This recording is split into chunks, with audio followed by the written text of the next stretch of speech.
자외선 차단제가 그러면 좋냐? 아니요. 자외선 차단제가 성분이 좋아서 바르는 게 아니라요. 더 좋지 않기 때문에. 안녕하세요. 뷰티뷰 정관입니다. 오늘은 선크림에 대해서 먼저 좀 알아볼게요. 자외선을 왜 이렇게 우리가 피하려고 할까? 오죽하면 비가 그 노래를 했겠습니까? 자외선은 근데 두 가지 얼굴이 있습니다. 좋은 역할이 있고요, 나쁜 역할이 있습니다. 근데 그 좋은 역할 바로 뭐냐? 살균입니다. 살균. 우리 식당 가면은 이렇게 컵 자외선 살균 소독제 있잖아요. 그것도 자외선으로 하는 거고요. 집에서 쓰는 칫솔 살균기 이런 것도 자외선을 활용합니다. 그래서 자외선의 순기능이 있다는 점. 그리고 또 하나는 뭐냐면 우리가 광합성 하잖아요. 비타민 D를 생성하기 위해서 자외선이 꼭 필요하다는 점. 그래서 이 비타민 D는 칼슘을 합성하는데 꼭 필요한 물질이라고 해요. 그래서 반드시 우리 몸에서 필요한 90% 이상의 비타민 D는 자외선과의 합성을 통해서 이루어진다는 점. 그래서 자외선은 우리에게도 꼭 필요한 요소라는 점 알고 가면 좋을 것 같습니다. 그런데 나쁜 점이 있죠. 특히 우리 피부와 눈에 안 좋은 영향을 끼칩니다. 이 자외선 때문에요, 28년간 트럭 운전하신 분의 이 피부, 창가 쪽, 그 창가 반대쪽 이쪽의 피부가 완전히 반반 아수라박작이 됐습니다. 이렇게 자외선으로 인해서 피부가 어마어마하게 손상되고 노화되고 색소가 침착되고 더 크게는 피부암이나 그리고 눈에 있어서는 이제 백내장 이런 것도 자외선이 그 원인이라고 밝혀져 있습니다. 우리나라는 자외선 차단제가 화장품에 속하지만 미국은 OTC라고 해가지고 처방전 없이 살 수 있는 의약 외품으로 분류가 되어 있습니다. 그래서 굉장히 엄격한 기준의 의약 외품 수준의 그 관리를 하고 있기 때문에 그 미국 FDA의 그런 여러 가지 기준이나 가이드들을 우리나라 식약처에서도 우리 소비자들에게 많이 전달을 해주고 있는 것 같습니다. 여기에서 자외선이 3가지 종류가 있다고 우리가 많이 들어봤잖아요. UVA, B, C가 있습니다. UVC는 오존층에서 거의 다 걸러지고요. 파장이 짜기 때문에 저희한테까지 크게 오진 않는데 오존이 파괴되면 우리한테까지 올 수 있겠죠. UVC는 굉장히 강력하다고 합니다. 그러니까 오존층이 우리를 좀 지켜주기를 바랄 뿐입니다. 그러면 관건은 UVA와 B인데요. 이 두 가지가 조금은 다른 성질을 가지고 있대요. 그래서 UVA는 에너지가 약하긴 하지만 깊게 들어온다. 그러니까 우리 진피층까지 흡수될 수 있다. 비 오는 날, 그늘진 날 상관이 없다고 합니다. 항상 있는 일상 자외선이라고 하는 게 바로 UVA다. 그리고 UVB인데요. UVB는 파장이 UVA보다는 조금 더 짧아서 표피층 정도까지 온다고 합니다. 근데 강력하다는 거예요. 그래서 UVB로도 당연히 노화나 색소, 주름 이런 그런 영향도 오지만 더 심각한 피부암이나 눈 쪽으로는 백내장 이런 것도 올 수 있다고 하는 게 UVB 때문이라고 하더라고요. 반드시 선케어를 해야 된다는 거 UVB 때문에 그런 거다. 왜 우리 농사 짓는 게 어려워서 그런 것도 있겠지만 농사 짓고 시골에 가보면은 연령대에 비해서 이게 피부 노화가 많이 돼져 보이는 것도 정말 속상한데 그런 부분들이 좀 많이 있어요. 자외선 때문입니다. 그래서 자외선 차단제를 정말 많은 국민들께서 사용해 주시는 게 좋을 것 같아요. 여기서 한 가지 또 말씀을 드리면 자외선 차단제가 그러면 좋냐? 아니요. 자외선 차단제가 성분이 좋아서 바르는 게 아니라요. 자외선이 더 좋지 않기 때문에 그거에 폐해를 막기 위해서 조금은 그렇게 좋은 건 아니어도 우리가 이거를 차단용으로 쓰는 겁니다. 물론 궁극적으로 노화를 더디함으로써 피부가 좋은 상태를 좀 더 오랫동안 유지할 수는 있겠죠.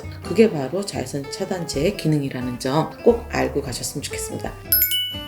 자외선 차단제는 바를 때 여러 가지 주의사항이 있는데요. 500원짜리 동전을 이렇게 해가지고 이걸 한 번에 바르지 마시고 한 번 바르고 그 다음에 싹싹싹싹 흡수시키고 또 남은 거 한번 바르고 싹싹싹싹 흡수시키고 그렇게 나눠서 덧바르듯이 바른 다음에 그 위에 메이크업 다 하시고 외출하시면 됩니다. 그래서 UVA의 차단지수를 얘기하는 PA의 플러스가 있죠. 플러스가 한 개가 붙을 때마다 2배씩 차단율이 올라간다고 보시면 됩니다. 그리고 SPF 옆에 숫자 들어가죠. SPF 15, SPF 30 이렇게 들어가는데 그 숫자는 뭐냐면은 100의 자외선을 내가 정통으로 맞을 것을 30이다 그럼 30분의 1로 줄여준다 이 뜻입니다. 그랬을 때 또 다른 표현으로는 뭐냐면 SPF 50 많이 쓰시죠 요즘에. SPF 50이다 그러면 10분 후에 맞을 그 자외선을 곱하기 50배 500분 후에 맞는다 이 뜻입니다. 그래서 SPF 15의 차단율은 94%가 되고요. SPF 50의 차단율은 98%가 되거든요. 그래서 사실 둘 다 꽤 차단이 잘 된다. 많은 차이는 없다. 그래서 이게 차단율이 무조건 높다고 해가지고 그렇게 많이 차이가 나는 게 아니기 때문에 우리가 일상생활에서 필요할 때는 조금 작은 수준의 SPF 지수를 사용하셔도 무방하고요. 아주 강력한 자외선, 해변이나 어디 밖에 야외 활동하실 때 그리고 오래 하실 때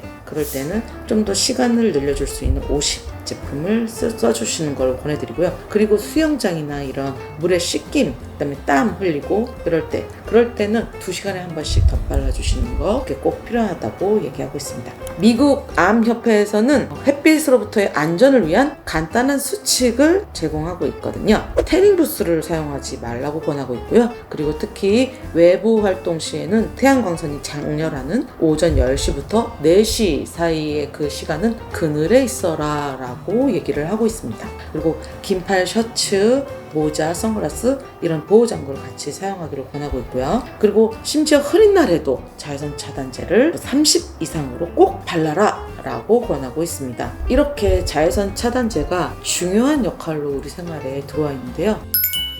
자외선 차단제의 종류는 몇 가지가 있죠? 보통 3가지로 보통 많이 알고 계시죠? 유기자차, 무기자차, 그리고 2가지의 장점을 결합한 혼합자차. 그래서 이게 좀 성분명이 굉장히 어렵잖아요. 여기 보시면은 이렇게 외우시면 돼요. 에틸 핵실 메톡시 신나메이트, 에틸 핵실 살리실레이트, 에틸 어쩌고 저쩌고는 유기자차구나 이렇게 생각을 하시면 되고요. 무기자차는 징크 옥사이드, 티타늄 옥사이드, 옥사이드 아이들 이런 게 들어가면은 무기자차구나. 그러면 에틸하고 징크하고 같이 쓰면 혼합자차겠죠. 그렇게 생각을 하시면 됩니다. 선크림 고르실 때 그것만 아시면 쉽게 고르실 수 있을 거예요. 근데 이 성분들이 각각 한도가 지정되어 있다.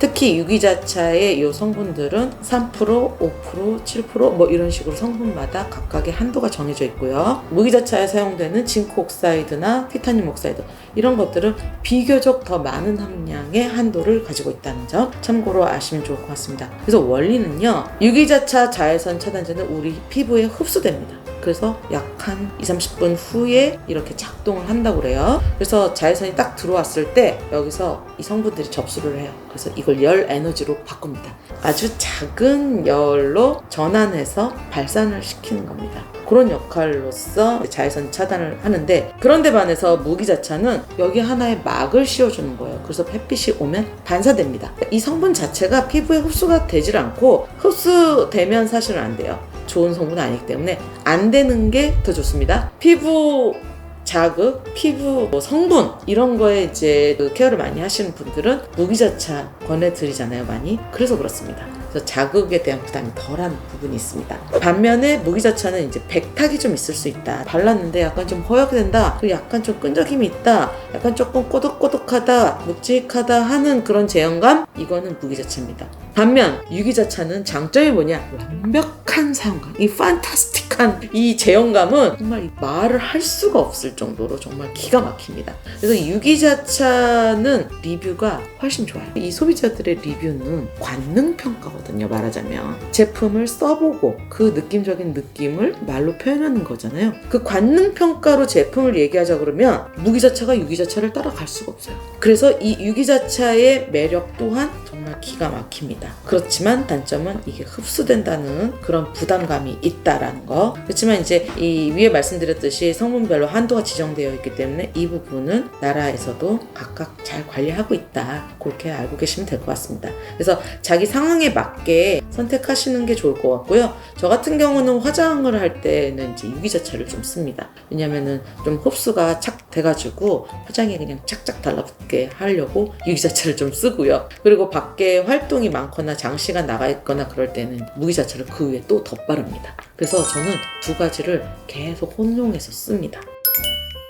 자, 여기까지 간단하게 선크림에 대해서 한번 알아봤습니다. 사실은 자외선이라는 건 우리 생활에 굉장히 많은 영향을 미치기 때문에 되게 중요한 부분이거든요. 그런 중요한 부분을 한번 짚고 가야겠다. 그래야 우리가 제품을 조금 더 똑바로 볼 수 있지 않을까라는 생각에 먼저 선크림에 대해서 한번 이야기 나눠봤습니다. 곧 이어지는 다음 시간에는 여기 있는 이 제품들에 대한 리뷰, 제가 이 제품들을 어떻게 선택을 했고, 그리고 여기에서 장관 추천템은 무엇인지 여러분 궁금하지 않으세요?